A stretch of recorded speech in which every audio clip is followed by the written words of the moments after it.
बनी रही। आप सभी का दिन शुभ और मंगलमय हो। आज आप स्नान करेंगे गुरुवार के दिन बृहस्पति देव की कथा। गुरुवार का दिन भगवान बृहस्पति की पूजा का विधान है। बृहस्पति देव को बुद्धि और शिक्षा का देवता माना जाता है। गुरुवार को बृहस्पति देव की पूजा करने से धन, विद्या, पुत्र तथा मनवांछित फल की प्राप्ति होती है। परिवार में सुख तथा शांति रहती है। गुरुवार का व्रत जल्दी विवाह करने के लिए भी किया जाता है, लेकिन गुरुवार की पूजा करते समय यह ध्यान रखना चाहिए कि पूजा विधि विधान के अनुसार हो। व्रत वाले दिन प्राप्त काल उठकर बृहस्पति देव का पूजन करना चाहिए। बृहस्पति देव का पूजन पीली वस्त्र, पीले फूल, चने की दाल, पीली मिठाई, पीले चावल आदि का भोग लगाकर ही किया जाता है। इस व्रत में केले का पूजन ही करें। कथा और पूजन के समय मन, कर्म और वचन से शुद्ध होकर मनोकामनाएं पूर्ति के लिए बृहस्पति देव से प्रार्थना करनी चाहिए। दिन में एक समय ही भोजन करें। भोजन चने की दाल आदि का करें। नमक न खाएं। पीले वस्त्र पहनें।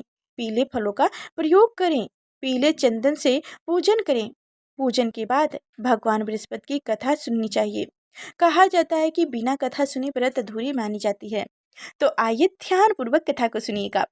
कथा सुनने से पहले आप सभी से अनुरोध है कि अगर आप हमारी कथा को सुन रहे हैं और हमारे चैनल पे नए हैं तो लाइक और चैनल को सब्सक्राइब कीजिएगा और कमेंट बॉक्स में जय बृहस्पति देव जरूर लिखिएगा और ज़्यादा से ज़्यादा इस कथा को शेयर भी कीजिएगा। तो चलिए अब ध्यानपूर्वक कथा को सुनिए।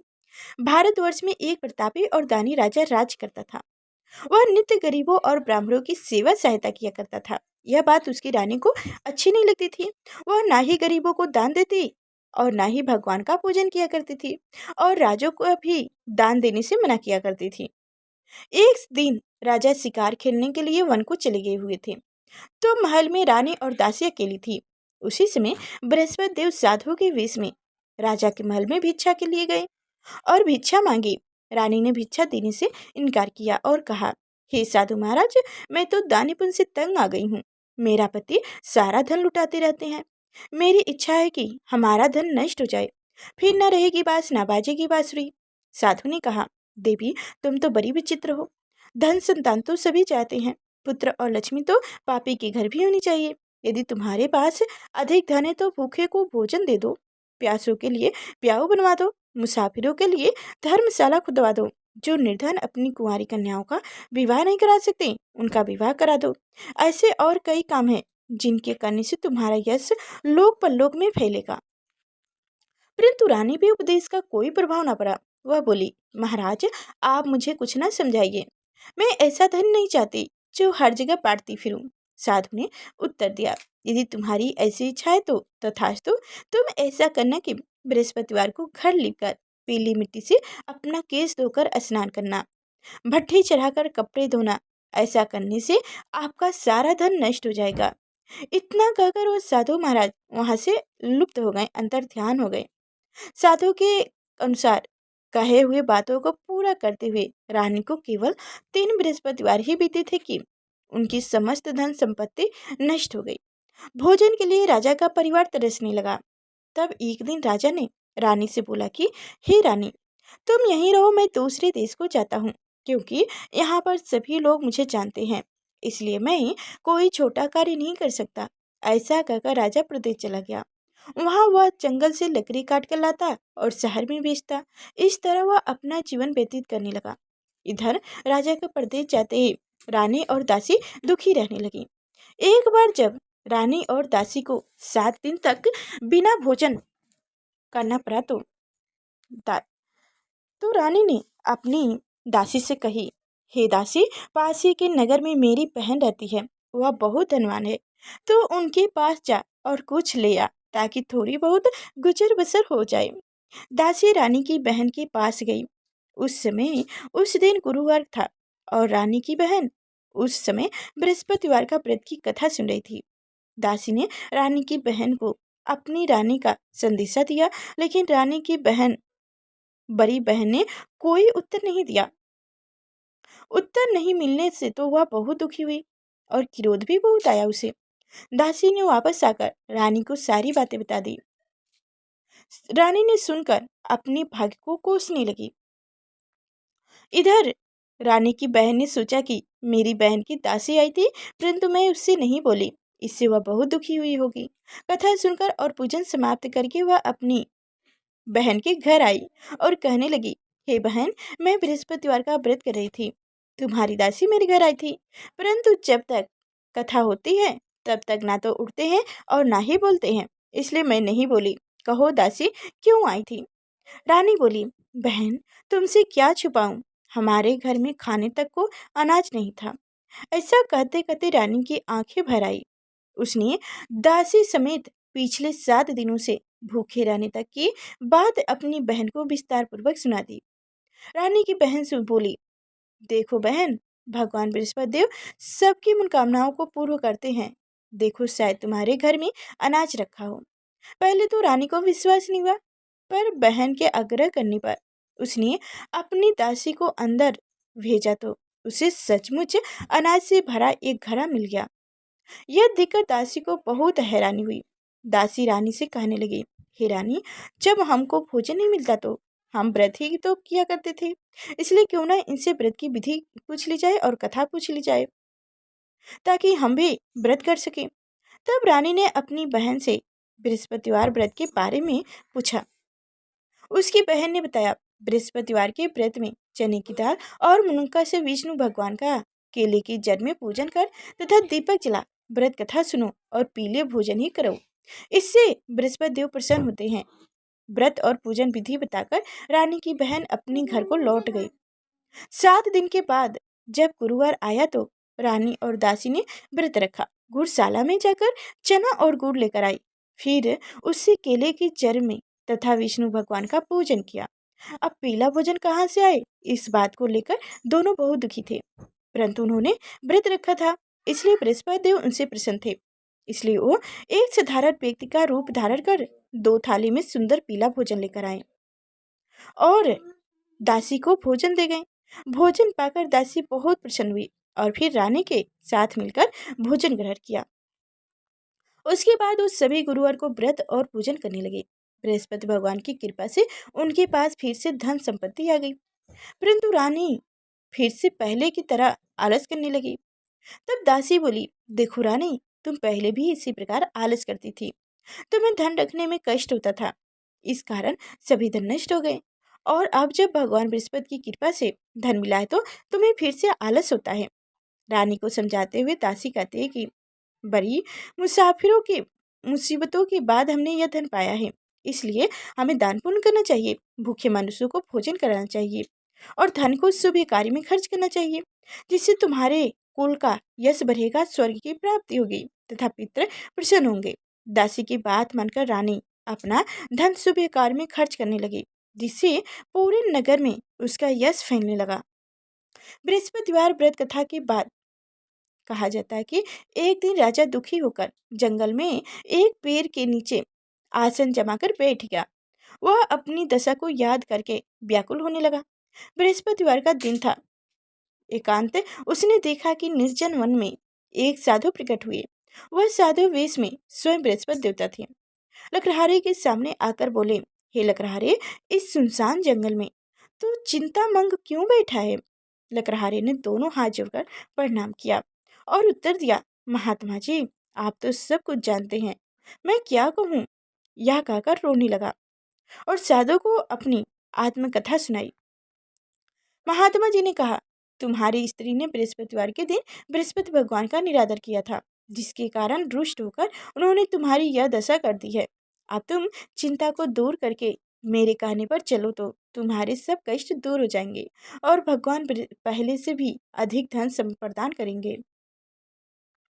तुम बृहस्पतिवार के दिन कथा किया करो, 2 पैसे के चने मुनक्का लाकर उनका प्रसाद बनाओ और शुद्ध जल से लोटे में शक्कर मिलाकर अमृत तैयार करो। कथा के पश्चात अपने सारे परिवार और सुनने वाले प्राणियों में अमृत एवं प्रसाद बांटकर आप भी ग्रहण करो। ऐसा करने से भगवान तुम्हारी सब मनोकामनाएं पूर्ण करेंगे। साधु के ऐसे वचन सुनकर लकड़हारा बोला, हे प्रभु, मुझे लकड़ी बेचकर इतना पैसा नहीं मिलता जिससे भोजन के उपरांत कुछ भी बचा सकूं। मैंने रात्रि में अपनी रानी को व्याकुल देखा है। मेरे पास कुछ भी नहीं जिससे मैं उनकी खबर मांग सकूं, उनकी समाचार जान सकूं। साधु ने कहा, हे लकड़हारे, तुम किसी बात की चिंता मत करो। बृहस्पतिवार के दिन तुम रोजाना की तरह लकड़ियां लेकर शहर में जाओ। तुमको रोज से दुगना धन प्राप्त होगा, जिसे तुम भली भांति भोजन कर लोगे तथा बृहस्पति देव की पूजा का सामान भी ला लोगे। इतना कहकर साधु अंतर ध्यान हो गए।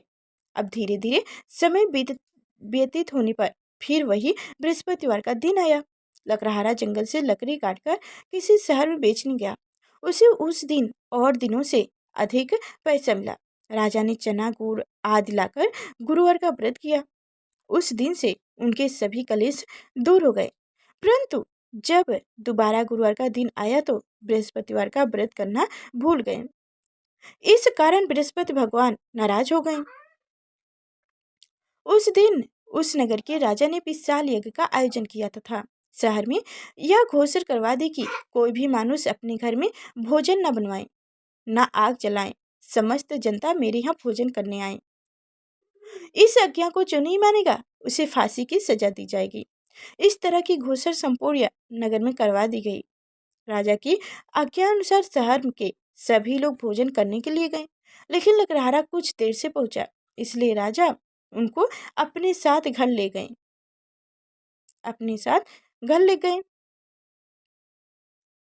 और ले जाकर भोजन कराए।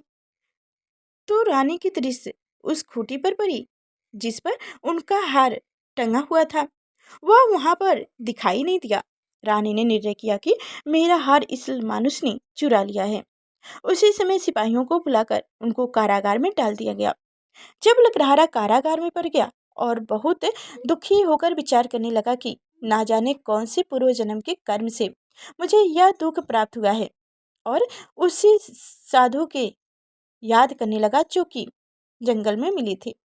उसी समय तत्काल बृहस्पति देव साधु के रूप में प्रकट हुए और उसकी दशा को देखकर कहने लगे, अरे मूर्ख, तूने बृहस्पति देव की कथा नहीं कही, इस कारण तुम्हें दुख प्राप्त हुआ है। अब चिंता मत कर, बृहस्पतिवार के दिन कारावार के दरवाजे पर 4 पैसे मिले पड़ेंगे। उनसे तू बृहस्पति देव की पूजा करना, तेरे सभी कष्ट दूर हो जाएंगे। बृहस्पति देव के दिन उसे 4 पैसे मिले। लकड़हारों ने कथा की कही उसी रात्रि को बृहस्पति देव ने उसे नगर के राजा को स्वप्न में कहा, हे राजा, तूने जिस आदमी को कारागार में बंद कर दिया है वह निर्दोष है, वह राजा है, उसे छोड़ देना। रानी का हार उसी खूंटी पे टंगा लटका है। अगर तू ऐसा नहीं करेगा तो मैं तेरे राज्य को कष्ट कर दूंगा। इस तरह रात्रि के स्वप्न को देखकर राजा प्राप्त काल उठा और खूंटी पर हार देखकर लकड़हारे को बुलाकर क्षमा मांगी तथा लकड़हारे को योग्य सुंदर वस्त्र आभूषण देकर विदा कर दिया। बृहस्पति देव की आज्ञानुसार लकड़हारा अपने नगर को चल दिया। राजा जब अपने नगर के निकट पहुंचा तो उसे बड़ा आश्चर्य हुआ। नगर में पहले से अधिक बाग, तालाब, कुआं तथा बहुत सी धर्मशाला, मंदिर आदि बन गए थे। राजा ने पूछा, यह किसकी बाग और धर्मशाला है? तब नगर के सब लोग कहने लगे, यह सब रानी और दासी के हैं। तो राजा को आश्चर्य हुआ और गुस्सा भी आया। जब रानी ने यह खबर सुनी कि राजा आ रहे हैं तो उन्होंने दासी से कहा कि हे दासी, देख राजा हमको कितनी बुरी हालत में छोड़ गए थे। हमारी ऐसी हालत देखकर वह लौट न जाए, इसलिए तू दरवाजे पर खड़ी हो जा। आज्ञानुसार दासी दरवाजे पर खड़ी हो गई। राजा आए तो उन्हें अपने साथ लिया लाई। तब राजा ने क्रोध कर अपनी रानी से पूछा कि यह धन तुम्हें कैसे प्राप्त हुआ है? तब उन्होंने कहा, हमें यह सब धन बृहस्पति देव के इस व्रत के प्रभाव से प्राप्त हुआ है। राजा ने निर्णय किया कि 7 रोज बाद तो सभी बृहस्पति देव का पूजन करते हैं, परंतु मैं प्रतिदिन दिन में 3 बार कहानी तथा रोज व्रत किया करूंगा। अब हर समय राजा के दुपट्टे में चने की दाल बधी रहती तथा दिन में 3 बार कहानी कहता। एक रोज राजा ने विचार किया कि चलो अपनी बहन के यहाँ हो आओ। इस तरह निर्णय कर राजा घोड़े पर सवार होकर अपनी बहन के यहाँ को चले गए। मार्ग में उसने देखा कि कुछ आदमी एक मुर्दे को ले जा रहे हैं। उन्हें रोककर राजा कहने लगा, अरे भाइयों, मेरी बृहस्पति देव की कथा सुन लो। वो बोले, लो हमारा तो आदमी मर गया है, इनको अपनी कथा की पड़ी है। परंतु कुछ आदमी बोले, अच्छा कहो, हम तुम्हारी कथा भी सुनेंगे। उसके बाद से राजा ने दाल निकाली और कथा कहानी शुरू कर दी। जब कथा आधी हुई तो मुर्दा हिलने लगा और जब कथा समाप्त हो गई तो राम राम करके मानुस उठकर खड़ा हो गया। आगे मार्ग में उसे एक किसान खेत में हल चलाता मिला। राजा ने उसे देखा और उससे बोले, अरे भाई तुम मेरी बृहस्पतिवार की कथा सुन लो। किसान बोला, जब तक मैं तेरी कथा सुनूंगा तब तक 4 हरवे जोत लूंगा। जा अपनी कथा किसी और को सुनाना। इस तरह राजा आगे चलने लगा।